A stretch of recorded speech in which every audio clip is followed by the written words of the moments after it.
الحمدللہ، اللہ کے فضل و کرم اور احسان عمیم سے ہمارا آج کا یہ نعتیہ و تقریری مسابقہ بعنوان جلسہ سیرت النبی علیہ السلام آپ جمیع حاضرین کی دلچسپی اور نشاط کے بدولت اپنی اختتام کو پہنچ ہی گیا۔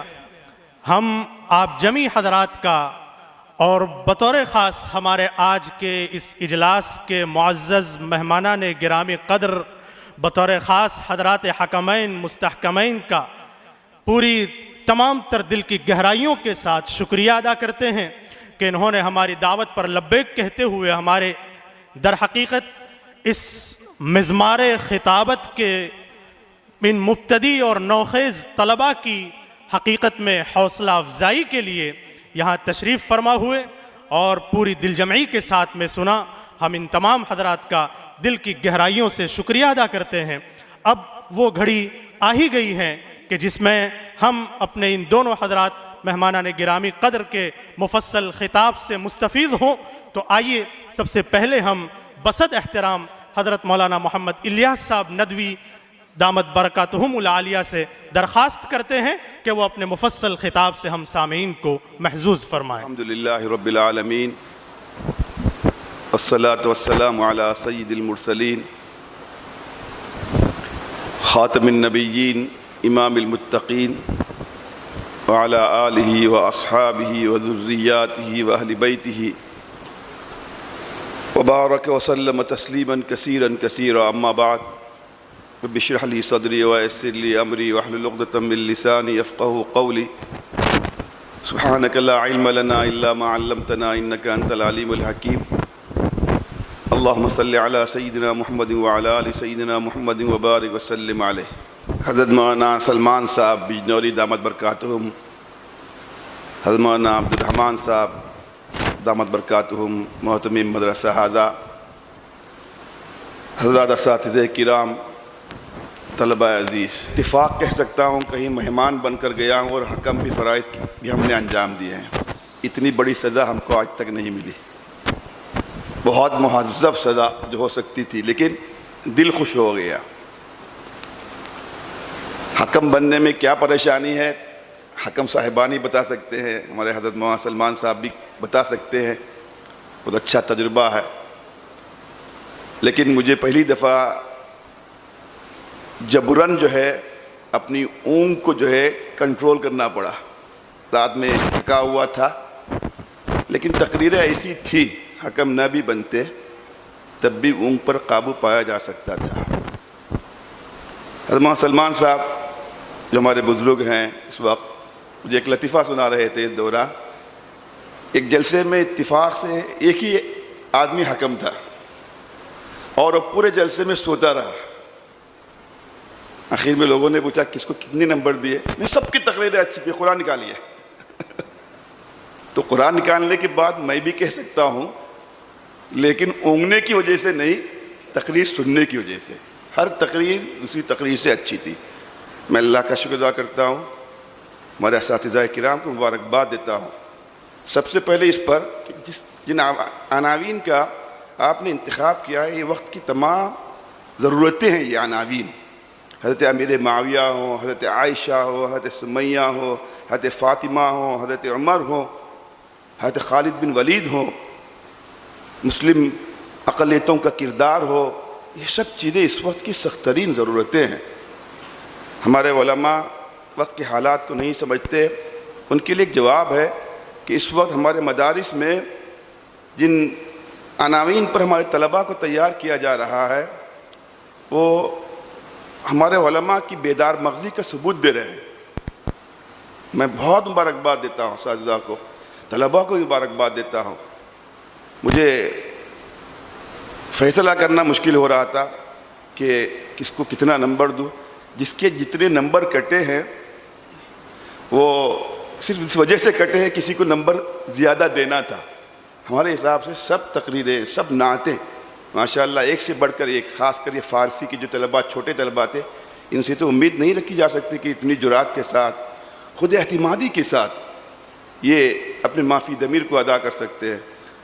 حضرت مولانا سلمان صاحب کہہ رہے تھے کہ ابھی یہ حال ہے کہ آئندہ پر کیا ہو، ان کا کردار ہوگا، کس طرح یہ سامنے آئیں گے، اللہ نظر بد سے بچائے۔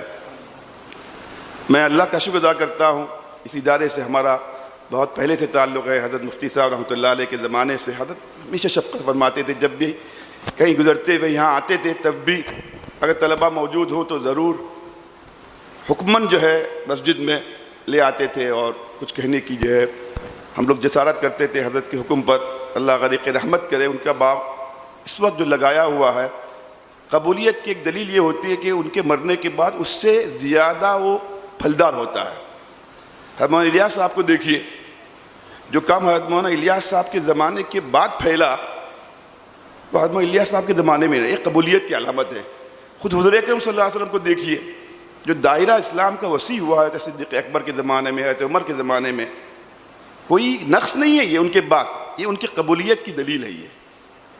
اور اس وقت جو اساتذہ مولانا عبد الرحمن صاحب جو اساتذہ محنت کر رہے ہیں، پہلے کی طرح لگ رہا ماشاءاللہ پھلدار ہے، اس سے زیادہ پھلدار انشاءاللہ یہ ہوگا انشاءاللہ۔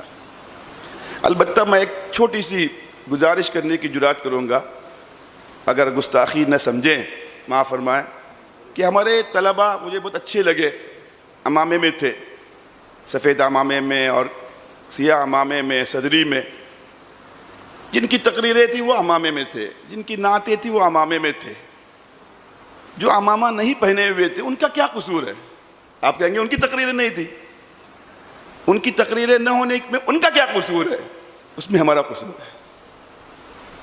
ہم اتنے ہی وقت میں، مجھے معاف فرمائیں کیونکہ اب ہم لوگ بھی اسکول کی لائن میں آ گئے ہیں تھوڑی سی، ایک ضرورتاً، ورنہ ہم لوگ مدرسے ہی کے ہیں، مکتب کے ہیں، اسی پر ہمیں فخر ہے، اس پر ہی اللہ کا شکر ادا کرتے ہیں۔ ایک مجبوری ہے، الحاد ارتداد اسکولوں سے آ رہا ہے، نئے نظام تعلیم سے آ رہا ہے، اس وجہ سے جو ہے اس میدان میں آنا پڑا۔ ہلکی پھلکی جو کوششیں ہو رہی ہیں، مولانا ظاہر صاحب نے تو بہت مبالغہ کیا، میں تو اس کا استحقاق نہیں رکھتا، حضرت مولانا سلمان صاحب تو اس سے زیادہ کا استحقاق رکھتے تھے۔ حضرت مولانا جمیل صاحب نے مجھے بہت کئی مہینے سے اصرار کے ساتھ کہا کہ حضرت محتم صاحب کہہ رہے ہیں آنے کی گنجائش نہیں تھی، ہم لوگ بھی اپنے مدرسے میں پڑھاتے ہیں اور ہلکی پھلکی ہماری بھی کچھ مشغولیتیں رہتی ہیں، لیکن اتنا اصرار مولانا جمیل صاحب نے کیا، میں شرمندہ ہو گیا۔ مولانا عبد الرحمن صاحب کا فون آیا، محتم صاحب کا، تو میں نے کہا کہ جانا ہی پڑے گا۔ آ کر بہت خوش ہیں ہم لوگ، ہمارے اساتذہ خوش ہیں جو ہمارے ساتھ آئے ہیں، ہمارے مجلس شورا کے رکن ہیں، جامعہ کی اساتذہ آئے حدیث کے، اور اپنے ذمہ دار ہیں، لیکن ہمیں محسوس نہیں ہوا کہ ہم لوگ رات کو 1 بجے سوئے تھے، فجر بعد محتم صاحب نے پھر سونے نہیں دیا، پہلے ہی سے رات کو بتا کے رکھا تھا کہ نہیں جلسہ فوراً شروع ہوگا، لیکن کوئی بوریت نہیں ہوئی۔ ہمارے اندر ہم نشاط پا رہے ہیں، نشاط اس بڑے جلسے کی وجہ سے نہیں، یہ طلباء کے اس انداز سے، اس اسلوب سے جو ایک سوئی ہم نے دیکھی، جو نشاط اور برکت دیکھی، ہم تو اس کا استحقاق نہیں رکھتے برکت اور رحمت کو محسوس کریں، لیکن ہم جیسے گنہگاروں کو بھی برکت محسوس ہو رہی تھی۔ لیکن میں ایک چھوٹی سی جرات کروں گا کہ اب ایسا نظام تعلیم آ گیا ہے کہ وہ نظام تعلیم میں نصاب تعلیم تو کچھ بھی نہیں ہے۔ مجھے یہ کہنے میں کوئی تأمل نہیں ہے کہ عصری علوم کے میدان میں، اسکولوں کے میدان میں اور کالجز کے میدان میں قدم رکھنے کے بعد اپنے نظام تعلیم اور نصاب تعلیم پر اعتماد پہلے سے زیادہ ہو گیا، یعنی ہم مروب نہیں ہوئے۔ اسکولوں کی لائن میں آنے سے، اسکول کھولنے سے، 100-200 اسکول کھلنے سے، یہ تو اللہ کے فضل سے ہوا۔ اس میں دن بدن ہمارے اپنے نظام تعلیم اور نصاب تعلیم پر ہمارا اعتماد بڑھ رہا ہے۔ ان کا کھوکھلاپن، میں خود اپنے اسکولوں کے خلاف کہہ رہا ہوں، ایک مجبوری کی وجہ سے آئے، کھوکھلا ہے نظام۔ علم اور معلومات کا اگر فرق کرنا چاہیں تو علم ہمارے مدرسوں ہی میں ہے، یہاں معلومات ہیں، یہاں معلومات ہیں۔ میں تو اپنے ساتھیوں سے کہتا ہوں کہ اسکول میں، چاہے وہ اسلامک اسکول ہو، ہمارے علماء چلانے والے ہوں، دارالعلوم اور ندوی والے چلانے والے ہوں، اس سے ایک بہترین اسلامک اسکالر تیار ہو سکتا ہے، چاہے برجستہ عربی بولنے والا ان اسکولوں سے، لیکن ہمارے مدرسوں میں ناکام ہونے والے طلباء کا وہ آخرت میں مقابلہ نہیں کر سکے گا۔ کمزور سے کمزور طالب علم بھی بھاری ہے، بہترین عربی بولنے والے اسلامک دانشور پر جو اس خالص اسلامک اسکول سے نکلے گا، لیکن کچھ چیزیں، نصاب تعلیم تو کچھ بھی نہیں ہے ان کے یہاں، مجھے معاف فرمائیں، کھوکھلا ہے، چاہے یورپ کا ہو، آکسفورڈ کا ہو، کیمبرج کا ہو، ہندوستان کا ہو، CBSE کا ہو، ICSE کا ہو، NCERT کا، کچھ بھی ہو، کچھ بھی نہیں ہے، کھوکھلا ہے۔ البتہ نظام تعلیم میں، سسٹم آف ایجوکیشن کے اندر، سلیبس کے اندر نہیں، میں کہہ رہا ہوں کچھ چیزیں ان کی اچھی لینے کی ہیں۔ اگر ہمارے علماء، ہمارے اساتذہ، میں گجرات کے مدارس سے نہیں کہہ رہا ہوں، میں تو دارالعلوم کے اساتذہ سے بھی کہتا ہوں، ندوے کے اساتذہ سے بھی کہتا ہوں، ہم بھی اس کے خادم ہیں، لیکن اگر تھوڑی سی ان کے نظام تعلیم کی اچھی چیزیں جو ہیں سسٹم کے اندر، اگر اس کو ہم لوگ فالو کریں نا، تو نور علی نور نہیں بلکہ انوار علی انوار ہو جائیں گے ہم لوگ۔ ان کی یہاں سبق کی تقسیم ہے، ایک دن میں اتنا پڑھانا ہے، ان کے پاس ریویژن ہے، ان کے پاس ہوم ورک ہی نہیں کلاس ورک بھی ہے، ان کے یہاں ٹیچرز ٹریننگ ہے، ان کے یہاں جو ہے بار بار ٹیسٹ ہوتے ہیں۔ یہ سب چیزیں ہمیں لینے کی ہیں، اور ان کے یہاں طلباء میں ذوق پیدا کرنے کے لیے کلچرل پروگرام کے نام سے بہت ساری ایکٹیویٹیز ڈے ٹو ڈے ہوتی رہتی ہے۔ اس کی کمی ہمارے یہاں ہے۔ طلباء میں آج چونکہ مزاج بدل گیا ہے، ذوق بدل گیا ہے، دیندار گھرانے کے طلباء بھی مدرسوں میں آ کر کچھ بوریت محسوس کرتے ہیں، وہی نظام، وہی سسٹم، اسی نظام تعلیم کو تھوڑا سا آگے پیچھے 19 ہمیں کمپرومائز نہیں کرنا ہے، نصاب تعلیم میں، اپنے اصولوں میں، اپنے نظریات میں، اپنے افکار میں نہیں کرنا، اس میں تو چھوڑنا ہی نہیں ہے، لیکن تھوڑا سا مثلا آپ سے کہتا ہوں ایک جلسہ ہو رہا ہے، اگر آپ وعدہ کریں محتمم صاحب اور ہمارے اساتذہ، تو میں وہ چھوٹی سی جو ہے میں اپنی تجربے کی چیز آپ کے سامنے رکھتا ہوں۔ مجھے ضروری نہیں کہ اگلے سال مجھے آپ بلائیں، حضرت محمد سلمان صاحب کو بلائیے، آپ اتنا کہہ دینا کافی ہے۔ اگلی بار ہمارے یہ تمام طلباء عمامہ پہنے ہوں گے، صرف جلسے میں شریک ہونے والوں کی حیثیت سے نہیں بلکہ شرکائے جلسہ کی حیثیت سے۔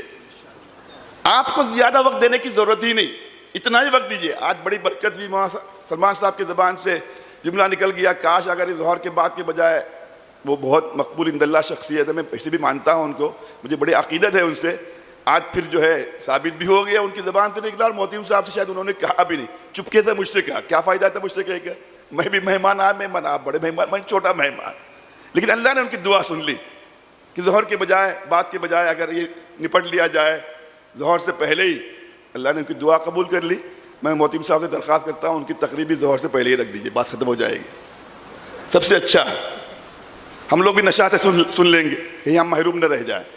اب یہ مثال کے طور پر آپ کی تقریریں ہیں، اتنا اچھا مواد تھا، اور وہ مواد بھی اساتذہ نے ایسے جو ان پر، ان شخصیات پر اعتراضات ہوتے ہیں، اس کو سامنے رکھ کر انہوں نے اس کو مرتب کیا تھا۔ اب اس میں آپ کو کیا کرنا ہے، اب نعتیں ہیں، وہ نعتوں میں بعض مصرعے ایسے تھے جس کو سب مل کر گنگنائیں تو اس کا مزہ ہی الگ تھا۔ ایک نعت کے ساتھ آپ اور 5-6 بچے دے دیتے، آپ کے بعد 18 بچے تھے، 10-10 بچے ڈال دیتے، 180 تو اس میں نکل جائے، اتنا ہی وقت تھا نا۔ ایک مصرعہ سب مل کے 9 بچے پڑھتے، چاہے ایک لڑکے کی آواز بھدی ہو، 8 آواز اچھی میں ایک بھدی آواز اپنا نقصان نہیں پہنچاتی اور اظہار نہیں کرتی ہو، والدین بھی خوش ہو جاتے، بچے اسٹیج پر آ گئے، 180 بچے اس میں نکل گئے۔ آپ کے پاس 10 تقریریں تھیں، پینل ڈسکشن کے نام سے ان تقریروں کو آپ 8 منٹ کے اندر ہی رکھتے، ایک سوال وہ کر رہا، ایک سوال یہ کر رہا، ایک سوال یہ کر رہا، ان کو سوالات میں آپ نے تقسیم کر دیا، 8 منٹ کی تقریر کو 8 سوالات میں اور 8 جوابات میں، 8 دونی 16 بچے تھے، ایک تقریر میں ہو گئے، 10 تقریر میں 180 بچے ہو گئے، چلے گئے۔ اینکرنگ کر رہے تھے بچے، کتنی اچھی کر رہے تھے، نظامت اس کو کہتے ہیں، ہر آدھے گھنٹے میں اینکر بدل جاتا تو 6 گھنٹے میں 12 اینکر تو ہو جاتے۔ سیرت کے نام سے ایک چھوٹا سا کوئز کا پروگرام آپ رکھتے، ادھر 25 بچے، ادھر 25 بچے، 10 منٹ کا سیرت کا کوئز، ایک بچے کو ایک جواب دینے کا موقع مل رہا ہے، لیکن ہمت ہو رہی ہے میں اسٹیج پر آ رہا نہیں۔ آپ ایک جو ہے بیت بازی رکھتے سیرت کے عنوان پر، سیرت کے عنوان پر، حضور صلی اللہ علیہ وسلم کی سیرت پر نعتیہ اشعار پڑھنے ہیں آپ کو، 6 منٹ 8 منٹ کے اندر آپ کو جو ہے کتنے بچے مل جاتے، 35 بچے مل جاتے، آپ کے 400 بچے تو ایسے ہی ہو گئے، سب کے عمامے آئے نہیں آئے، اب سب بچہ ٹینشن نہیں سمجھ رہے ہیں، اب ہمت ہو رہی ہے، ایک شعر اس نے اس مرتبہ پڑھا، اگلی بار وہ پوری نعت پڑھے گا، ایک سوال کا اس نے 2 منٹ میں جواب دیا، اگلی بار وہ 20 منٹ کی تقریر کر سکتا ہے، ان کا قصور نہیں ہے، یہ وہ بچے ہیں جو ہمارے تقریر تیار کروانے کی وجہ سے تیار نہیں، یہ ہر حال میں تیار تھے۔ ہمارا کمال اس وقت ہے جو بچہ کچھ بھی نہیں جانتا، ہمارے یہاں 2100 بچے اسکول میں پڑھتے ہیں، علی پبلک اسکول میں، ہم نے اپنے ٹیچر سے کہہ دیا کہ پورے بچے شریک ہونے چاہیے. کتنے میں نے پوچھا لوگوں نے, کیا 15 دن پروگرام چلے گا؟ میں نے کہا نہیں. 2 دن دن بھر چلے گا؟ میں نے کہا نہیں. صبح 8 بجے سے لے کے 2 بجے تک ہمارے اسکول کے ذمہ دار ہے. لیکن کیا کہہ رہے ہیں آپ؟ میں نے کہا میں کہہ رہا ہوں آپ کو کرنا ہے, آپ نہیں کر سکتے مجھے بولیے. یہ 2000 بچے بھی 2 دن کے 5-5 گھنٹوں کے پروگرام میں شریک ہوں گے. جو کمزور سے کمزور بچہ ہے اس کو بھی ہر حال میں اسٹیج پر آنا ہے. ہم نے کہا کیا کرنا ہے؟ میں نے کہا کرنا پہلے طے کیجئے. کریں گے؟ میں نے کہا کریں گے. میں نے کہا ٹھیک ہے. چھوٹے بچے جو جن کو بولنا کچھ بھی نہیں آتا, جو زبان کھولتے نہیں, نرسری کی LKG کے ہیں, وہ ایک پورا جھنڈا لے کے آئیں گے. جھنڈے پر لکھا رہے گا اللہ کے 99 نام. 99 بچے آ گئے. 99 بچوں میں 9 بچے زبان کھول نہیں سکتے. پیچھے سے ان کی ٹیچر اس کی آواز دے گی, لیکن بچہ تو جھنڈا لے کر آئے گا نا, الوہاب بول دیا تو ٹھیک, نہیں بولا تو اس کے پیچھے سے ٹیچر بولے گی. 99 بچے 9 منٹ میں چلے گئے. اس کے بعد کیا ہوا؟ انہوں نے کہا کچھ بچے ایسے ہیں جو ہمت نہیں کر رہے ہیں, اسٹیج پر آنے سے ڈر رہے ہیں, ایک لفظ زبان نہیں کھول رہے ہیں. ہم نے کہا 12 ربیع الاول کا جلوس نکلتا تھا خلافت کمیٹی میں, وہ جلوس نکلے گا. ارے تکبیر, اللہ اکبر. شان رسالت تو نہیں ہے ہمارے یہاں, چلے گا. اسلام زندہ باد. کوئی 2 جملہ بولے گا, بچوں کے جتنے بچے بچے ہوئے بھیڑ ہے 200 بچوں کو پورے لے کے آؤ, نعرہ تکبیر, اللہ اکبر, سبحان اللہ سبحان اللہ. اب پورے والدین بھی خوش ہو گئے. کوئی شیروانی پہن کے آ رہا, کوئی صدری پہن کے آ رہا, کوئی پگڑی پہن کے آ رہا, کوئی جبہ پہن کے آ رہا, کوئی پہن کے آ رہا. اب والدین کو بھی احساس ہو گیا, ان بچوں کو بھی احساس. اسٹیج پر تو آ گئے. ان 200 بچوں میں سے 20 بچوں نے زبان بھی نہیں کھولی, لیکن سامنے سے تو گزر گئے. نعرہ تکبیر, 200 بچے ہو گئے. پھر بچہ کیا؟ کوئی تقریر نہیں ہوگی, ہر تقریر تقسیم ہو جائے گی سوالات اور جوابات میں. 2 دن کے 5-5 گھنٹے کے پروگرام میں 2000 بچے ہو گئے. ہوئے نہیں ہوئے؟ یہ ہونا چاہیے. اگلی بار انشاءاللہ ہمارا سیرت کا پروگرام ہوگا ایک نئے انداز میں. یہی باتیں ہوں گی, کوئی تقریر نہیں ہوگی لیکن تقریر ہوگی, پینل ڈسکشن ہو جائے گا. میں بھی لمبی بات نہیں کرتا, میں نے خود کہہ دیا. حضرت مولانا سلمان صاحب کی بات ہونی چاہیے ظہر سے پہلے. میں 2-3 باتیں آپ سے مختصراً عزیز بچوں کہتا ہوں, اساتذہ سے معذرت کے ساتھ. ان سے نہیں کہنا ہے, وہ بڑے ہیں, ہمارے علماء سے بھی نہیں کہنا ہے. ہلکی پھلکی تجربے کی بات. ہم لوگ جو ہے سیرت کا مطالعہ کرتے ہیں, لیکن سیرت کو بھی ہم لوگ سوانے سمجھتے ہیں, حضور اکرم صلی اللہ علیہ وسلم کی بزرگوں کے سوانے کی طرح, ہے نا. سوانے الگ ہے, سیرت ہے.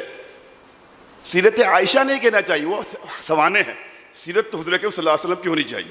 ہاں, سوانے اور سیرت میں کوئی فرق کرنے کے لیے, ورنہ حضور اکرم صلی اللہ علیہ وسلم کی بھی سیرت اور حضرت عائشہ کی بھی سیرت کیسے ہو سکتی ہے؟ حضرت عائشہ نمونہ ہے حضور صلی اللہ علیہ وسلم کا, حضور صلی اللہ علیہ وسلم نمونہ ہے قرآن کا, اور قرآن جو ہے نمونہ ہے اللہ کے احکام کا. تو گویا کہ سیرت یہ حقیقت میں قرآن مجید کا ایک پریکٹیکل نمونہ ہے. ہمیں سیرت پڑھنی چاہیے, ایک ایک واقعے کو, ایک ایک جز کو یہ سوچتے ہوئے مابین السطور اس کے کیا نتائج نکلتے ہیں. مثال کے طور پر حضرت خدیجہ, ہم اس کو پڑھتے ہیں, پہلی وحی آئی, حضرت خدیجہ کے پاس حضور اکرم صلی اللہ علیہ وسلم گئے. میں سمجھتا ہوں انسانی تاریخ میں حضرت خدیجہ سے زیادہ ذہین عورت نہیں آئی, انسانی تاریخ میں نہیں آئی, اسلام میں نہیں. اتنی سمجھدار. اسلام ابھی آیا نہیں ہے, اللہ کو شاید انہوں نے ابھی پہچانا نہیں ہے. شرک تو نہیں کیا تھا انہوں نے زمانے جاہلیت کے اندر بھی. حضور اکرم صلی اللہ علیہ وسلم جب پریشان ہو کر پہلی وحی کے بعد گھبرا کر حضرت خدیجہ کے پاس جاتے ہیں, حضرت خدیجہ جو ان کو تسلی دینے کے لیے الفاظ استعمال کرتی ہیں, آپ دیکھیے ان کو کہنا چاہیے اللہ آپ کو ہلاک نہیں کرے گا, اطمینان رکھیے, جانے من, میری روح آپ پر قربان, اس لیے کہ آپ نے کبھی شرک نہیں کیا. اصل بات تو یہ ہے, آپ ہمیشہ عبادت کرتے ہیں, نہیں سمجھ رہے ہیں, آپ نے کبھی گناہ نہیں کیے. اس موقع پر ان کی زبان مبارک سے کلمات جو نکلے ہیں حضرت خدیجہ کے کلمات نہیں ہیں, یہ الہامی کلمات ہیں. آپ کو اللہ ہلاک نہیں کرے گا. کیا آپ غار ہرا میں جا کے عبادت کرتے ہیں, اللہ کا نام لیتے ہیں, ذکر کرتے ہیں, حالانکہ وہ بات بھی تھی, کہہ سکتی تھی, ان کو معلوم بھی تھا, میاں بیوی تھے دونوں, ایک دوسرے کے رازدار تھے, لیکن ان کی زبان سے نہیں نکلا. ان کی زبان سے جو الفاظ نکالے, انک لتقری الضیف وتصل الرحم, وہ الفاظ کیا تھے؟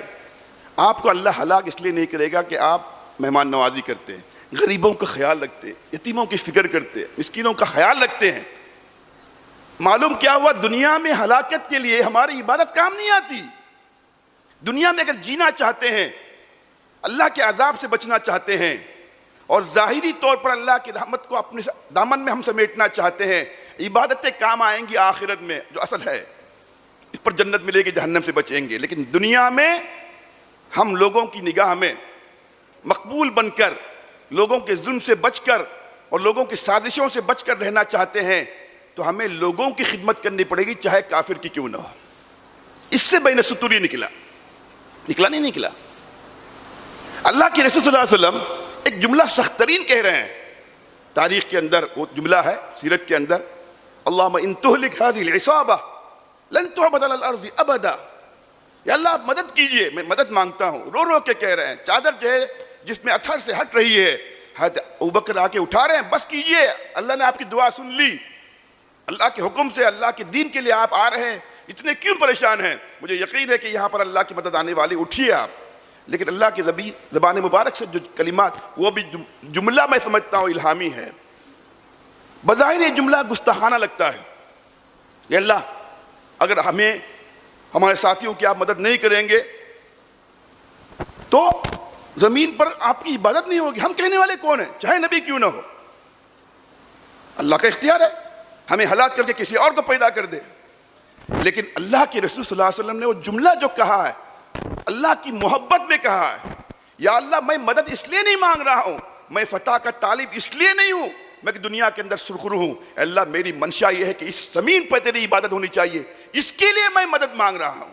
اور آپ نے کہا میرے بعد کوئی امت نہیں آئے گی، میرے بعد کوئی نبی نہیں آئے گا، کل کائنات اس وقت روئے زمین پر ہم ہی ہیں.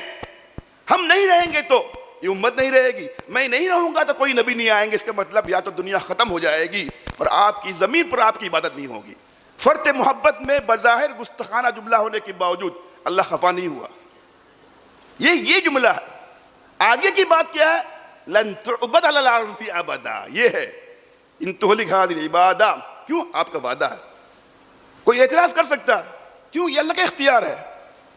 اب ہجرت کے واقعے کو مثال کے طور پر، میں بات لمبی نہیں کرنا چاہتا، اسلامی تاریخ کا ایک ٹرننگ پوائنٹ کہا گیا. جب مشورہ ہوا، کسی نے کہا ولادت نبوی کو قرار دیں، یہاں سے تاریخ شروع ہو. کسی نے کہا سب سے بڑا حادثہ وفات نبوی ہے، کسی نے کہا فتح مکہ ہے، کسی نے کہا حضور اکرم صلی اللہ علیہ وسلم کی بعثت کا پہلا دن ہے. اور یہ سب باتیں ایسی تھی کہ اس کو ٹرننگ پوائنٹ مان کر یہاں سے اسلامی تاریخ کا آغاز کیا جا سکتا تھا. لیکن قربان جائیے حضرت عمر فاروق پر. اسی لیے تو حضرت ابوبکر کے ہونے کے باوجود اللہ کے رسول صلی اللہ علیہ وسلم نے فرمایا تھا لو کان بعدی نبیا. بظاہر لگتا ہے کہ حضرت عمر حضرت ابوبکر سے بڑھ گئے، لیکن نہیں، یہ جزوی فوقیت ہے، مجموعی فوقیت تو حضرت صدیق. لیکن اس معاملے میں حضرت ابوبکر سے بھی حضرت عمر بڑے ہوئے تھے.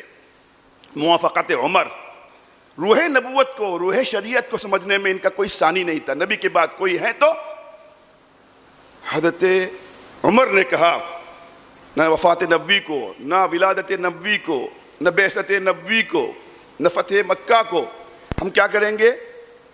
اسلامی تاریخ کے آغاز کا پوائنٹ نہیں مانیں گے. ہم مانیں گے تو ہجرت کو مانیں گے. صحابہ نے تسلیم کیا، اللہ کے رسول نے تسلیم کیا. ہجرت کیا ہے فتح مکہ کے مقابلے میں؟ بظاہر دنیا میں اس سے بڑی کوئی نعمت نہیں تھی حضور اکرم صلی اللہ علیہ وسلم کی آمد سے بڑھ کر ولادت. اسلام کا نور پھیلا. لیکن نہیں، سب اپنی جگہ، سب کا تعلق ذات سے یا انفرادی اعمال سے ہے. لیکن ہجرت کے بعد کوئی چیز باقی نہیں رہتی. جب ہجرت انسان کرتا ہے، جان، مال، گھر، عزت، آبرو سب کو چھوڑتا ہے. یہ آخری درجے کی قربانی ہے. اس قربانی کے بعد کوئی قربانی نہیں رہتی. اسی لیے اسلامی تاریخ میں دیکھیے جو کچھ ہوا آغاز عروج کا ہجرت کے بعد ہوا. اب اس کے سامنے باقی سب چیزیں جو محسوس ہوتا ہے کہ ہجرت کے بعد کی اس کی اہمیت ہے. ہجرت ہی ایک ہی ٹرننگ پوائنٹ ہے. تو جس آدمی کو قربانی دینی پڑے جلا وطنی کی، اس سے بڑی قربانی اس سے اور کوئی مطلوب نہیں ہوتی ہے. اگر کوئی اپنی، اسی لیے حضرت ابراہیم، یہ سب چیزیں ہیں. تو سیرت کو سیرت کی طرح پڑھیے، آپ سمجھنے سمجھ کر نہ پڑھیے. آپ ایک ایک چیز پہ غور کیجیے. بھائی سطور استادوں سے پوچھیے، 2-4 بار آپ کے ذہن میں باتیں آئیں گی. قرآن مجید ہم لوگ پڑھتے ہیں. ابھی ایک لڑکی نے پڑھا وَإِذِ ابْتَلَىٰ إِبْرَاهِيمَ رَبُّهُ بِكَلِمَاتٍ. اب اللہ کے رسول صلی اللہ علیہ وسلم سے محبت آخری درجے کی.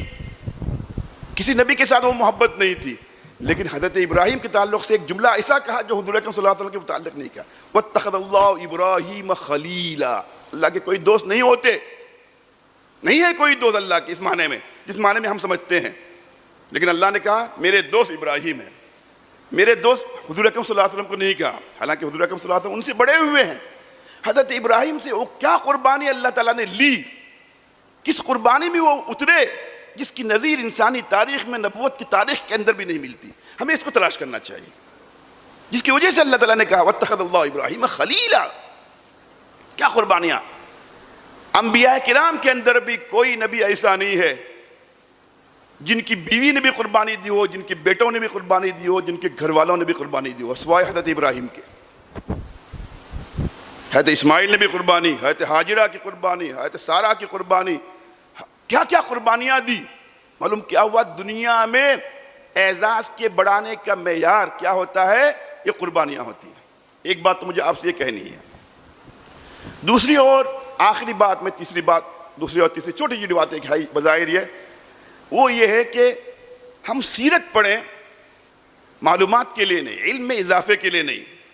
آج مسئلہ یہ ہے معلومات میں اضافہ، علم میں اضافہ، لیکن عمل میں کوتاہی نہیں بلکہ نیل ہیں ہم لوگ۔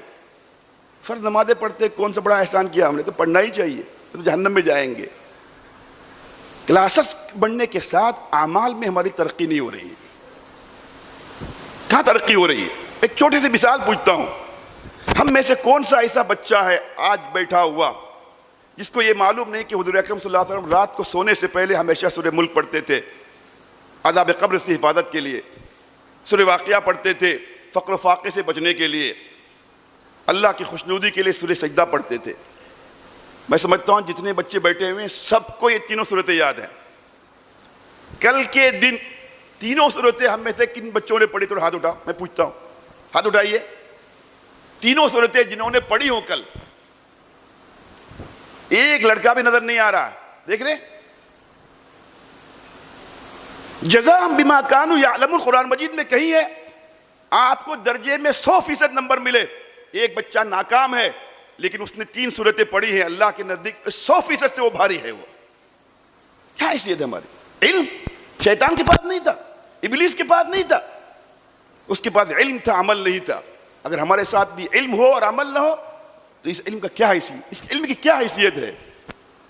دنیا میں جتنے لوگوں سے اللہ نے کام لیا، میں ادھر ادھر نہیں جاتا، پچھلی تاریخ میں نہیں جاتا، میں اپنے قریب کے بزرگوں کے متعلق کہتا ہوں، کوئی نمایاں نہیں ہوا، کوئی دنیا میں مشہور نہیں ہوا، کسی کو کسی نے امام اور مقتدا نہیں کہا ان کے علم کی وجہ سے۔ مجھے معاف فرمائیں، نہ حضرت مولانا الیاس صاحب ہوں، نہ حضرت تھانوی ہوں، نہ حضرت مدنی ہوں، نہ حضرت مولانا علی میاں صاحب ہوں، نہ علامہ سید سلیمان ندوی ہوں۔ اتفاق سے ان میں سے کچھ بزرگ ہمارے بہت ذہین بھی تھے، جیسے علامہ انور شاہ کشمیری، آخری درجے کے ذہین۔ حضرت تھانوی کی ذہانت کا تو جواب نہیں، لیکن حضرت مولانا علی میاں صاحب کے تعلق سے میں کہتا ہوں، میں نے ان کو قریب سے دیکھا، مولانا ذہین نہیں، ایک اوسط درجے کی ذہین بھی نہیں تھے۔ حضرت مولانا الیاس صاحب ذہین نہیں تھے، لیکن حضرت مولانا الیاس صاحب سے اللہ تعالیٰ نے جو کام لیا، کوئی مجھ سے اتفاق کرے نہ کرے، میں تو ان کو اس وقت کا، ہماری صدی کا مجدد سمجھتا ہوں۔ ہمارے ہندوستان میں نہیں، پوری دنیا میں تجدیدی کام اللہ نے اگر کسی سے لیا اس صدی کے اندر، کم از کم حضرت مولانا الیاس صاحب کے علاوہ کوئی شخصیت نظر نہیں آتی۔ مولانا الیاس صاحب اپنے علم کی وجہ سے، ہم سے اللہ کام لے گا ہماری ذہانت کی وجہ سے۔ کتنے ذہین ہیں، حضرت مولانا سلمان صاحب بیٹھے ہیں، محتم صاحب اساتذہ بیٹھے ہوئے ہیں، آج خاک ہو گئے ہو۔ پڑھتے وقت اساتذہ نے کہا تھا یہ دنیا میں انقلاب برپا کریں گے، دنیا میں کیا انہوں نے گھر میں بھی انقلاب برپا نہیں کیا۔ کتنے لوگ ہیں جو انقلاب برپا کر رہے تھے لیکن اپنی کجی کی وجہ سے اللہ نے ان کی جو ہے ترقی کو روک دیا اور پیچھے ایسے چلے گئے کہ ان کو مڑ کر دیکھا بھی نہیں جا سکتا۔ کام آئے گا کس دن کے لیے ہے؟ صدقہ خیرات کیا مطلب؟ جو کروڑ پتی ارب پتی ہے، مجھے مدرسے سے اگر 20 روپے ملتے ہیں، میں اگر 1 روپیہ بھی روزانہ نکال کے رکھوں گا، میرے 100 کروڑ پر بھاری ہے جن کے پاس 500 کروڑ اور 100 کروڑ خرچ کرتا ہے۔ ہمارے پاس نہیں ہے۔ تہجد کس دن پڑھنی ہے؟ دعائیں کب پڑھنی ہے؟ صبح سے شام تک کی دعائیں، 125 دعائیں۔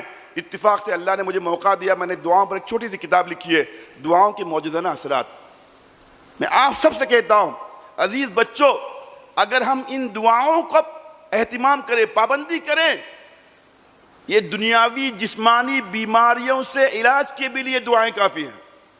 میں روحانی اور دینی بات نہیں کہہ رہا ہوں، آخرت پر جو دے گا وہ تو آپ سوچ بھی نہیں سکتے اللہ تعالیٰ. لیکن یہ دعائیں آج ہمارے کمزور ایمان کی وجہ سے آج اتنا اثر دکھا رہے ہیں دنیا کے اندر بھی. ہمارا حادثہ ہو گیا، کوکن حادثہ ہوا، عجیب و غریب حادثہ. مولانا اسامہ صاحب بیٹھے ہوئے، مولانا ابراہیم صاحب بیٹھے ہیں، مولانا بشیر، یہ لوگ شریک تھے. ایک بوگی میں ہم لوگ بیٹھے تھے، جنرل بوگی کے اندر، اور اس بوگی سے ہم لوگ جو ہے نکلنے کے لیے تیار نہیں تھے، کہ 2 گھنٹے کا ہمارا سفر تھا اور ہمارا ریزرویشن نہیں تھا. ایک ٹی ٹی نے آ کے ظلم کر کے ہم پر کہا کہ ریزرو بوگی میں آئیے. ہم نے کہا کیوں آئیں گے، وہاں تو پیسہ دینا.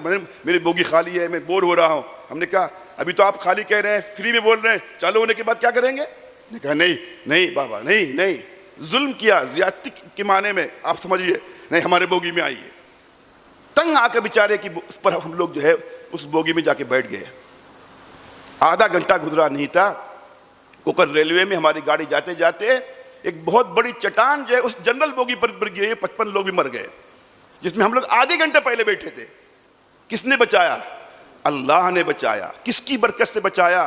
بسم اللہ توکلت علی اللہ لا حول ولا قوت الا باللہ پڑھنے کی برکت سے بچایا. ہے نہیں؟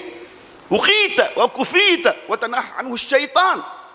آج شہر ہر جگہ ہم کہتے ہیں بچوں میں زیادہ مجھے پڑھنے کا شوق نہیں ہو رہا ہے، دماغ کام نہیں کر رہا، پڑھا ہوا یاد رہتا نہیں، اساتذہ پریشان، گھر میں پریشانی، بیماری آئی علاج پر بھی نہیں جا رہی ہے. یہ سب کوئی سحر اور اثر نہیں ہوتا. 99.9 بھی سحر کا اثر نہیں ہوتا. لیکن کمال یہ ہے کہ آج ہر چیز کو ہم لوگ جا کے جوڑتے ہیں سحر سے. دبا کے کھائے، اتنا کھانا چاہیے، پیٹ اتنا ہوتا ہے. لیکن ہم اتنا تو چائے کے ساتھ کھاتے ہیں، کھانے کے ساتھ تو ایسے 4 گنا کھاتے ہیں. پیٹ پھٹے گا نہیں تو کیا پھٹے گا؟ دست جلاب ہو گیا، قبض ہو گیا، پیٹ میں درد ہے، ڈاکٹر کی دوا ایک دن میں کام نہیں کر، دوسرے دن ہی کوئی کر کے ڈالا. امتحان کی تیاری نہیں کی، فیل ہو گیا، کر کے ڈالا. بچی کو نسبت نہیں آ رہی، 2 جگہ بھیجا، تیسری جگہ جواب کر کے ڈالا. ارے بیپار نہیں چل رہا، کر کے ڈالے. کیا ہے؟ وما هم بضارین بہ من احد الا باذن اللہ. حضرت شاہ ابرار صاحب تشریف لائے، آپ لوگ یقین کے ساتھ پڑھیے صبح کو 3 قل، شام تک اللہ کی قسم کھا کے کہا جا سکتا ہے دنیا کی کوئی طاقت اس کو نقصان نہیں پہنچا سکتی، نہ سحر، نہ آسیب، نہ جنات، نہ کوئی بیماری، نہ کچھ بھی. لیکن آج ہم کرنے کے لیے تیار نہیں. اچھے آج ایک بزنس بن گیا. ہری اوڑھنی اوڑھ لیجئے، موٹی تسبیح لے لیجئے، انویسٹمنٹ بھی نہیں اور کوئی رسک بھی نہیں، کاروبار بھی چلتا. شروع میں کیا کہتے ہیں؟ کچھ بھی نہیں، میں کچھ لیتا نہیں، اللہ کے لیے کرتا. 2 مہینے کے بعد میں کچھ نہیں، اس ادارے میں کچھ تھوڑا سا ڈال دیجئے بول کے، بعد میں اپنے پیٹ میں ڈال دیجئے. اس کے بعد کیا ہو جاتا ہے؟ کیا لکھتے ہیں اچھے لوگ؟ امت کا ایک بہت بڑا طبقہ آج ان غلط توہمات میں شرکیہ اعمال کے اندر مبتلا ہو گیا ہے.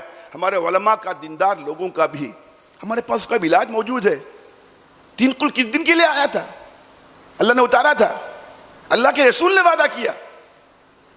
اللہ کے رسول صلی اللہ علیہ وسلم پر اگر یہ پہلے آیتیں اتری تو تھوڑا بہت سحر کا اثر ہوا، وہ بھی نہیں ہوتا تھا. وہ تو اللہ کو دکھانا تھا، نبی ہونے کے باوجود نبی بے بس ہے، میری اجازت کے بغیر کچھ بھی نہیں ہوتا. وہ تو سبق ٹھکانا تھا. لیکن نہیں، ہم دعائیں میرے عزیز بچوں صبح شام کی پڑھیں. آج کتنی دعائیں، سب دعائیں یاد ہیں ہمیں. استنجا جانے کی دعا، ایک چھوٹی دعائیں، معمولی نہیں ہے یہ. تو اس کی کوشش کیجئے.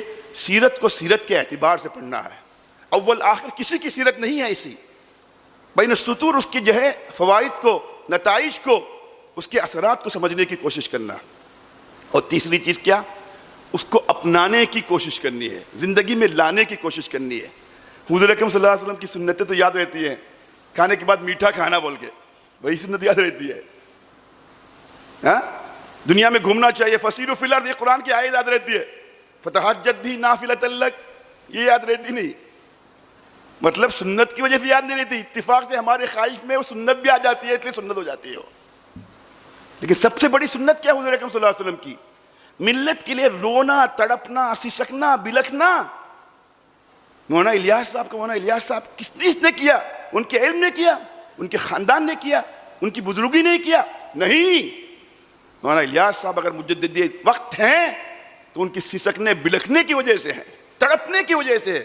امت کے حال پر رونے کی وجہ سے ہیں. مولانا علی میاں صاحب نے کہا ہم نے خود اپنی آنکھوں میں مولانا کے ساتھ نظام الدین میں سویا ہوا تھا, رات کو اٹھے مولانا غائب ہو گئے, ہم پریشان ہو گئے, بیت الخلاء میں تلاش کیا, حمام میں تلاش کیا, مسجد میں تلاش کیا, مولانا ملے نہیں. مجھے گھبراہٹ ہو گئی. مولانا بڑی محبت کرتے تھے مولانا الیاس صاحب, مولانا علی میاں صاحب سے. میں مسجد کے باہر گیا, نظام الدین درگاہ گیا, وہاں بھی نہیں ملے.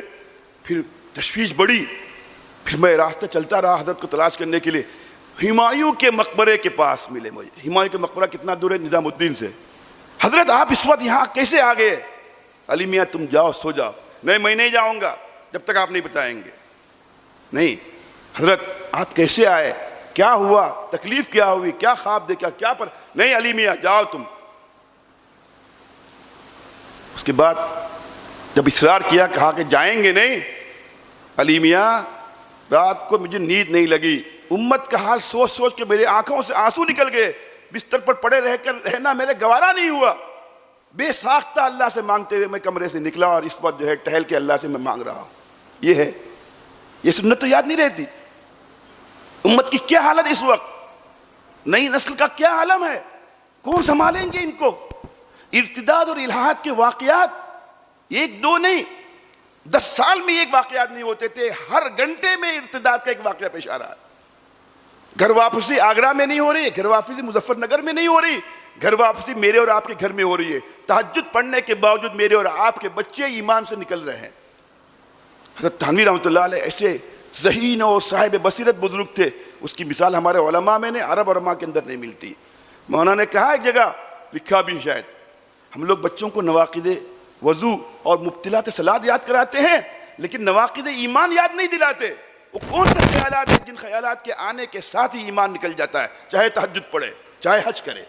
آج ہمارے بچوں کے ذہنوں میں, فکروں میں, نظریات میں, خیالات میں ایسی باتیں آ رہی ہیں. آج پرسنل لا بورڈ جتنے مسائل کو لڑ رہا ہے کورٹوں میں, 10 سال پہلے تک وہ سب مسائل غیر مسلموں کی طرف سے دائر کیے ہوتے تھے مقدمات. آج 10 سال میں جتنے مقدمات ہیں پورے مسلمانوں کی طرف سے داخل کیے ہیں. طلاق پر اعتراض, خلا پر اعتراض, 4 بیوی پر اعتراض, اسلام پر اعتراض, قرآن کی آیتوں پر اعتراض. کون ہے یہ؟ نام لینے کی ضرورت ہے مسجد میں بیٹھ کے. ہمارے درمیان پیدا نہیں ہوئے. آج ہمارے بچے اسلام پر مطمئن ہیں. اسلام پر اعتماد کی بحالی اس وقت امت کا سب سے بڑا, میں سمجھتا ہوں امت کی سب سے بڑی ضرورت ہے.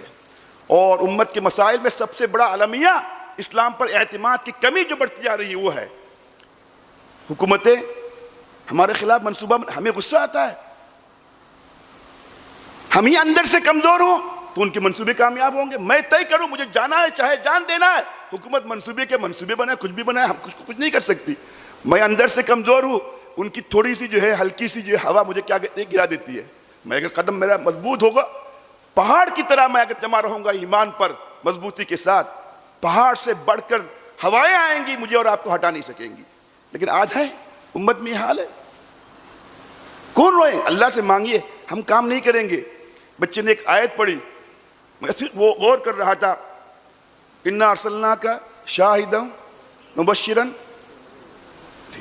وداعیا الی اللہ باذنہ کا تذکرہ شاہدا مبشرا میں کہیں نہیں ہے. دیکھیے آپ سب صفات بیان کر رہے ہیں لیکن ایک ہی جگہ اللہ تعالیٰ باذنہ اور سراج منیرہ کے اندر بھی نہیں ہے. سراج منیر بنانا, شاہد اور نذیر اور آپ کو جو بشیر بنانا سب اپنی جگہ, لیکن دعوت کی توفیق دینا باذن اللہ ہی ہوگا, ہماری صلاحیتوں سے نہیں ہوگا. جب مجھے اور آپ کا معلوم ہے کہ میں داعی بن نہیں سکتا اپنی صلاحیتوں سے سوائے اللہ کی توفیق کے, مجھے صبح شام اللہ سے اللہ دعا کرنی ہے, اللہ مجھے داعی بنا. ہم دعا کر رہے ہیں, ایک تو دعا ہی نہیں کرتے. کہاں دعا کرتے ہیں؟ دعا کرنے کے معمول کہاں ہے؟ مدرسے میں تو کرتے ہیں, مغرب سے پہلے 10 منٹ گھر میں جا کے کرتے ہیں. اگر ہم دل سے دعا کرتے ہوتے تو مغرب میں جیسے مسجد میں یہاں آتے ہیں, گھر میں بھی مسجد میں آنے کی طرح دعا کرتے ہیں, لیکن نہیں کر رہے ہیں. یہ سنت نہیں حضور اکرم صلی اللہ علیہ وسلم کی. رو رہے ہیں, اللہم لک الحمد کو حضرت عائشہ کہہ رہے ہیں, سجدے میں گئے, سورہ بقرہ پڑھی, سورہ انعام پڑھی, سورہ مائدہ پڑھی, آیت ختم نہیں کر رہے ہیں, اتنی ہی لمبے سجدے کر رہے ہیں, اتنے ہی لمبے رکوع کر رہے ہیں. کیا پڑھا مجھے معلوم نہیں, اتنا تو میں نے سنا. سبحان رب العظیم پڑھ رہے ہیں, اللہم لک الحمد پڑھ رہے ہیں, اور کچھ پڑھ رہے ہیں. کیا ہے یہ؟ جن کو دعاؤں کی بجائے ضرورت نہیں تھی وہ صبح شام دعائیں کر رہے ہیں. جنہیں دعاؤں کی سراپا ضرورت ہے, دن میں 5 منٹ بھی اپنی مادری زبان میں اللہ سے راز و نیاز سے باتیں کرنے کی ہمیں توفیق نہیں. کہاں ہے یہ؟ سیرت کا پہلو نہیں ہے. سیرت پڑھنے کے لیے نہیں ہے, سیرت سننے کے لیے نہیں, سیرت سمجھنے کے لیے نہیں, سیرت اصل زندگی میں نافذ کرنے کے لیے ہے. ہمارے پاس سب کچھ سیرت ہے. سیرت کوئز میں 100%, تقریر میں 100%, لیکن پریکٹیکل امپلیمنٹ میں 0%, 0-0%. آج ہمارا یہ حال ہے. پھر بھی ہمیں گلہ ہے, رحمتیں ہیں تیری اغیار کے کاشانوں پر, برق گرتی ہے تو بیچارے مسلمانوں پر. ہمیں اللہ سے نہیں پوچھنا چاہیے کہ ہم پر عذاب کیوں آ رہا ہے. ہمیں اللہ سے یہ پوچھنا چاہیے, اللہ آپ کی رحمت کی کوئی حد بھی ہے جو اس قدر گناہوں میں ڈوبے ہونے کے باوجود ہم بچے ہوئے ہیں آپ کے فضل سے؟ یہ سوال ہونا چاہیے. الٹا سوال کر رہے ہیں اللہ سے. بس آخر میں آپ سے کہتا ہوں, سیرت کو پہنچانا بھی ایک سیرت کا اہم ترین فریضہ ہے. آج سیرت انسانوں کے سامنے آ جائے. یہ ظالم جن کو ہم سمجھتے ہیں ظالم نہیں ہیں. ظالم میں اور آپ, ظالم ہم, وہ مظلوم چاہے بظاہر ظلم کر رہے ہوں. اگر یہ واقعی اللہ کے پاس ظالم ہوتے, ان پر اللہ کا عذاب آ گیا ہوتا. قرآن مجید کی ایک آیت ہے, اس آیت کا اگر ترجمہ بھی یاد رہا ہے رات کو نیند نہیں لگے. قال لهم خزنتها الم یأتکم نذیر قالوا بلی قد جاءنا نذیر. جس کو بھی اللہ جہنم میں ڈالیں گے, کافر کو, اس کی زبان سے اقرار کروائیں گے مجھے آپ کے متعلق ایک ہونے کے متعلق معلوم ہو گیا تھا, میں نے ہی ٹھکرایا. معلوم کب ہوتا ہے؟ بتانے سے ہوتا ہے, جا کر سمجھانے سے ہوتا ہے. آج کے ہمارے غیر مسلم بھائی, کم از کم ہندوستان کے نہیں کہہ رہا ہوں, سورت اور آپ کے شہر کے جو روزانہ آپ کے پاس لیبر بن کر آتے ہیں, جن کی آپ مچھلی خریدتے ہیں, جن کی پاس ترکاری خریدتے ہیں, 20 سال سے جن کے پاس ہم جا رہے ہیں, اس پوزیشن میں ہیں کہ اللہ کے پاس جب پہنچ کر ان کو عذاب دیا جائے اور ان سے سوال کیا جائے, یا عبد الرحمن صاحب, یا عبداللہ صاحب, الیاس صاحب, فلاں صاحب, یا اللہ میرے پاس 20 سال سے کاروبار کرتے تھے, میری ہمیشہ ہمدردی کرتے رہے, شادی میں آتے رہے, بیمار پڑے مجھے پیسہ دیتے رہے, سب کچھ بتایا, لیکن ایک دن بھی بھول کر یہ نہیں بتایا اللہ تو اکیلا ہے, تیرے سوا عبادت کی کوئی لائق نہیں. ہماری گردن پکڑ کر کہیں گے اگر یہ مجھے بتائے ہوتے تو ہم اللہ آج جہنم میں نہیں جاتے. اللہ ضرور سوال کرے گا, جب تک وہ اپنی زبان سے نہیں کہیں گے قالوا بلی قد جاءنا نذیر. نذیر سے مراد نبی ہی نہیں, نبی کا نائب بھی نذیر ہے, نبی کی دعوت بھی نذیر ہے, نبی کا پیغام بھی نذیر ہے. ہم کہتے ہیں مولانا ہم کیا کریں, کیسے پہنچائیں؟ وہ سننے کو تیار نہیں, وہ ماننے کو تو بات کا تیار ہونا ہے, وہ آنے کو تیار نہیں. ہم جاتے ہیں تو اجازت دینے کو تیار نہیں. میں ایک بات کہوں آپ سے, آج کے زمانے میں ان کے نہ سننے کے باوجود, اپنے یہاں آنے کو نہ دینے کے باوجود, ان تک ان کی نظروں سے توحید کے دلائل کو گزارنا جتنا اس وقت آسان ہے, انسانی تاریخ میں کبھی آسان نہیں تھا. آج کے ان وسائل نے ہمارے لیے سہولتیں پیدا کر دی ہے, نہ چاہنے کے باوجود ان تک ہماری آواز پہنچ جائے, اللہ کا پیغام پہنچ جائے, ان کی نظروں سے گزر جائے اور اتمام حجت ہو جائے. ہے کہ نہیں؟ ہمارے حضرت تھانوی رحمۃ اللہ علیہ کہتے تھے جو وسائل انسان غلط کاموں کے لیے استعمال کر رہا ہے, آپ سوچیے اس کو میں صحیح کاموں کے لیے کیسے استعمال کروں. سیرت کا ایک پہلو ہے. حضور اکرم صلی اللہ علیہ وسلم کے زمانے میں لوگ بہت ظلم و زیادتی کرتے تھے, اپنی طاقت کا ناجائز استعمال کرتے تھے, اپنی قوت کا مظاہرہ کرتے تھے. انہوں نے کیا کیا؟ اللہ کے رسول نے اللہ کے حکم سے یہ کہ نہیں کہا کہ اپنی طاقت کا مظاہرہ مت کرو, اس کے رخ کو موڑ دیا. حضرت تھانوی نے فرمایا ازالہ مت کرو, امالہ کرو. بھئی یہ طاقت مظلوموں پر استعمال مت کرو, ظالموں پر استعمال کرو. خرچ کرتے تھے فضول, اسراف کو بند نہیں کیا, اسراف کو انفاق سے بدل دیا. مظلوموں پر ہونے والے ظلم کو, اس کی طاقت کو ظالموں کے خلاف استعمال کرنے کے لیے کہا. اب ان وسائل کو تو بند تو نہیں کر سکتے ہم. کون بنے گا کروڑ پتی؟ معلوم ہو رہا ہے لوگ اس میں 2 کروڑ شریک ہو رہے ہیں. میں ایسا پروگرام کروں گا جس میں 2 کروڑ نہ صحیح 2 لاکھ آدمی تو شریک ہو سکتے ہیں. میں چلاؤں گا کون بنے گا جنتی. کر سکتا ہوں میں. وہ 1 کروڑ کا انعام رکھ رہے ہیں, میں 2 لاکھ کا انعام رکھوں گا. میرے پاس پیسے نہیں ہے, میں 200 آدمیوں کے پاس جاؤں گا, 1,000 روپے لوں گا. آپ کے مدرسے میں 1,000 دینے والے 50 اساتذہ ہیں, 500 دینے والے بچے ہیں, 2 لاکھ تو آپ کے مل گئے نا. کوشش تو کیجئے. کر سکتے نہیں کر سکتے؟ وقت ضائع ہونے سے بچ جائے گا امت کا. 2 لاکھ کے انعامات میں بچے شریک نہیں ہوں گے, ان کے ماں باپ بھی شریک ہوں گے سوالات کے جوابات کی تلاش میں. برائی میں 24 گھنٹے استعمال ہو رہے تھے, کم از کم 1 گھنٹہ تو بچ گیا. ایک دم سے 24 گھنٹے ختم نہیں ہوں گے. 2 کروڑ تو ایک دم تو نہیں آئیں گے. ایسی چیزیں سوچیے آپ جو سوشل میڈیا کے اندر پاپولر ہو رہی ہیں, اٹریکٹیو ہیں. ہم اس کو کیا کریں گے؟ اپنے دین کے لیے اس کو موڑیں گے. شریعت کے دائرے میں رہ کر, ناجائز نہیں, حرام کو حلال کر کے نہیں, حدود شریعت میں رہ کر ہم کر سکتے ہیں. اس کے لیے سوچئے, مانگیے. اسی لیے اللہ تعالیٰ نے نبی کو تاجر بنایا. پہلے تاجر کیا کرتا ہے؟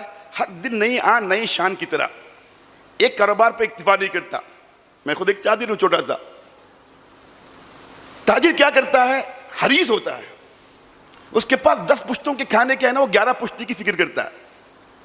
اس کے پاس 40 سال کا کھانا ہے نا, وہ 400 سال کی کوشش کرتا ہے. اس کا 4 قسم کا کاروبار چل رہا ہے, 5ویں کی فکر کرتا ہے. وہ صبر کرتا ہے, نئے آئیڈیا استعمال کرتا ہے.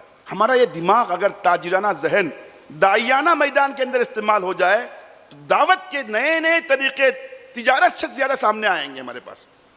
ہم استعمال نہیں کرتے. تاجر صبر کرتا ہے, ظلم و زیادتی کو سامنے والے کی سخت باتوں کو برداشت کرتا ہے, کہیں کسٹمر بھاگ نہ جا پائے. دائی کو بھی صبر کرنا چاہیے, غلطی پر نہیں پھر بھی صبر کر رہا. تاجر کی طرح نئی نئی پلاننگ کرنا ہے, نئی نئی فکر کرنا ہے. اللہ سے مانگیے, دینے والے اللہ, کرنے والے اللہ, نتیجہ لانے والے اللہ. جو کرنے والا اس سے مانگیں گے. کیسے کام لینا؟ اللہ میں نہیں جانتا, میں تو بے بس ہوں, میں بے صلاحیت ہوں یا اللہ, لیکن مجھے تو چاہیے آپ کے حضور پیش کرنے کے لیے میرے پاس کوئی نیکی نہیں ہے, دعوت کا کوئی نہ کوئی کام مجھ سے کروائیے آپ. دنیا حیرت میں رہ جائے گی, یہ تو پڑھنے میں کچھ بھی نہیں تھا, آج اللہ ان سے دعوت کا کام لے رہے. ایک آدمی کے میں مثالیں دے سکتا ہوں آپ کو, وہاں تک کئی دن تک مثالیں دے سکتے ہیں. میں تو کم از کم 2-4 گھنٹے مثالیں دے سکتا ہوں. جو بے صلاحیت سمجھے جاتے تھے, آج دنیا میں اللہ ان سے کتنا کام لے رہا ہے میں بتا نہیں سکتا. افریقہ میں, چائنا میں, جاپان میں, فلسطین میں, مصر میں ہم نے جا جا کے دیکھا. آپ بھی انشاءاللہ آج سے طے کیجئے, یا اللہ آپ مجھ سے کام کیجئے. کبھی تکلفاً ہی صحیح روئیے. آج تکلفاً رو رہے ہیں, کل انشاءاللہ حقیقتاً روئیں گے. لیکن اللہ کے پاس یہ تکلفاً رونا بھی حقیقتاً رونے کے برابر ہو جائے گا. اللہ جو ہے ہم کو حضرت مولانا الیاس صاحب کی لائن میں, ان کی صف میں جا کے کھڑا کر دے گا. ہمیں سیرت پڑھنی ہے. بس میں اپنی بات ختم کرتا ہوں, وقت نہیں ہے. میں کسی اور وقت میں انشاءاللہ اگر محترم صاحب حکم دیں گے, بے تکلف طلبہ کے ساتھ بیٹھ کے, وہ زیادہ اچھا لگتا ہے. اساتذہ ہو تو کچھ سوالات بھی نہیں کرتے, ڈرتے بھی ہیں, مائک بھی نہیں ہونا چاہیے. بیٹھ کے صبح شام انشاءاللہ اگر کوئی موقع رہا, اگلے سال ایسا جلسہ بھی ہونے والا ہے انشاءاللہ, محترم صاحب نے وعدہ کیا ہے, جس میں سب بچوں کو شریک کریں گے. چھوڑیے نا محترم صاحب کو, اساتذہ کو, آپ نے سب کے سامنے وعدہ کیا, ہم سب کسی نہ کسی حال میں شریک ہوں گے. آپ میں تھوڑی سی مدد کرنی ہے. مولانا جمیل صاحب ہے, مولانا نیاز صاحب, محترم صاحب, ہم لوگ سے رابطہ کریں گے. چھوٹی بہت انشاءاللہ رائے ہم بھی دیں گے کہ انشاءاللہ 800 بچوں کو ایک دن کے اندر کیسے شریک کرنا ہے. مولانا سلمان صاحب انشاءاللہ نہیں بلائیں گے تو دیکھنے کو ضرور آئیں گے کہ ان کی تقریر کا کیا اثر ہوا. بول کے ہم لوگ بھی آئیں گے انشاءاللہ, اور اپنے پیسے سے آئیں گے, اطمینان رکھیے, ٹینشن نہیں, کوئی بات نہیں. لیکن ہو سکتا ہے ان کے اندر مقابلہ رکھیے کہ دعوت کے میدان میں ایک چھوٹی سی ان کو موقع دیجیے. ایک نئی اسکیم کیا ہو سکتی ہے.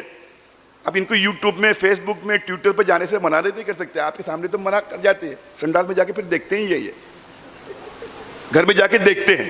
اب ان کو تو موڑنا نہیں, کیا کرنا ہے, ان میں سے جو چیزیں تم دیکھ رہے ہو اٹریکٹیو ہیں, اس کو دعوت کے لیے, دین کے لیے, توحید کا پیغام پہنچانے کے لیے حدود شریعت میں رہتے ہوئے.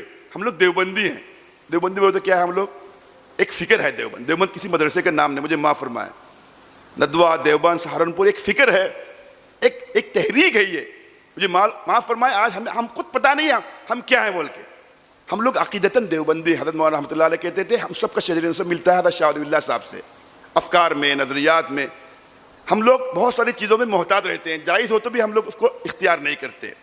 تو ہمیں اس کو اختیار نہیں کرنا ہے. جیسے فوٹو ہیں, فلاں چیزیں ہیں جو مشتبہ ہیں, اس کو بھی نہیں اختیار کرنا. حرام تو اختیار کرنا ہے, میوزک کو نہیں, گانے کو نہیں. لیکن ان میں ایک تھوڑا سا مقابلہ رکھیے.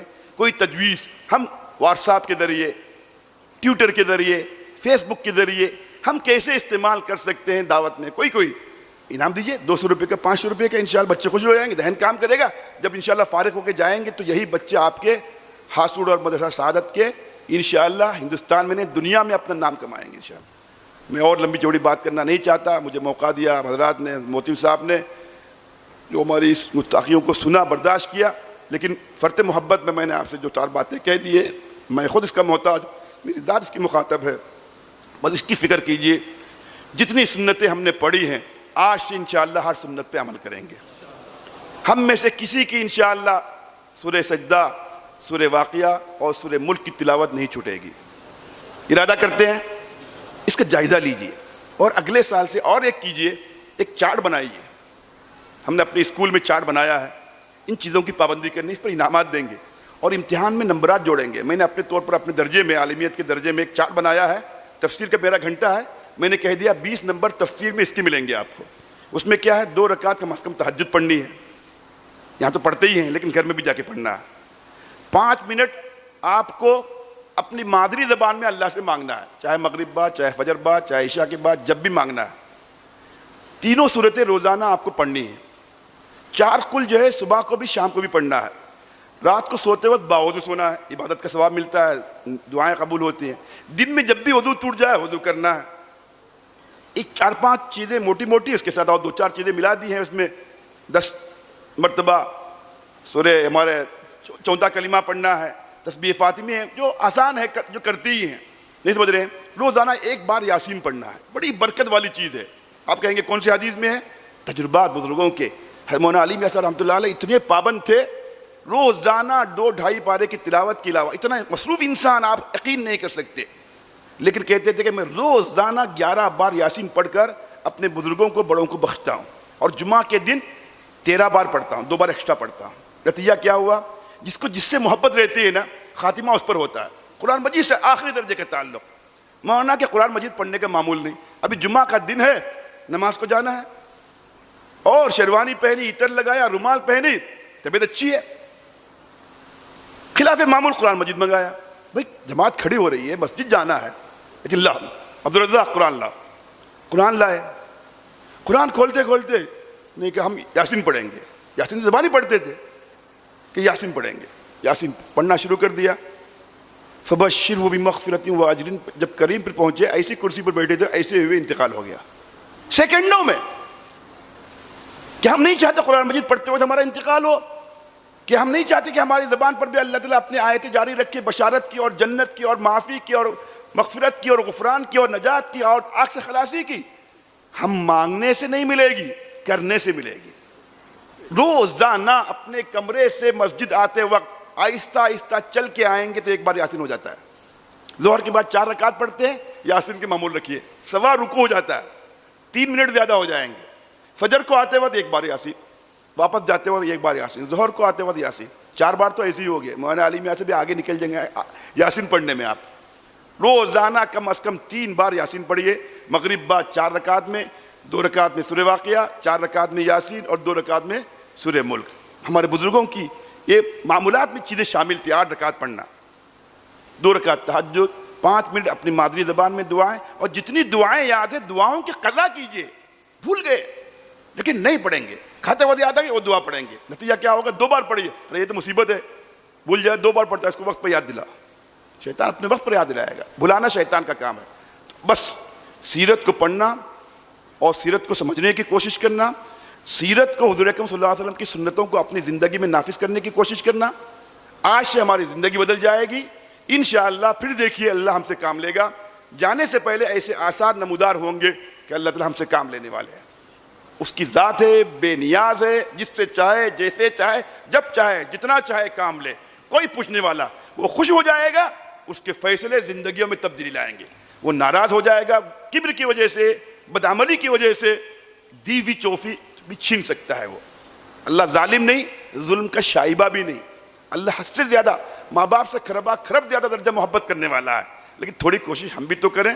ایک اللہ کی عادت ہے، ایک اللہ کی قدرت ہے، لیکن چلتی ہے عام طور پر اللہ کی عادت. قدرت کا مظاہرہ کبھی کبھی ہوتا ہے. ہمارے اندر قدرت کا مظاہرہ ہو، ہم نہ چاہیں پھر بھی لے ہم سے، ایسا نہیں ہوگا. کبھی کبھار کسی کے اندر ہوگا. اللہ کی عادت کے مطابق مانگیں گے اللہ دیں گے. اللہ اس کی توفیق مجھے بھی عطا فرمائے اور آپ کو بھی عطا فرمائے. جو باتیں کہی گئی ہے اللہ سب سے پہلے خود مجھے عمل کرنے کی توفیق عطا فرمائے. وآخر دعوانا الحمدللہ.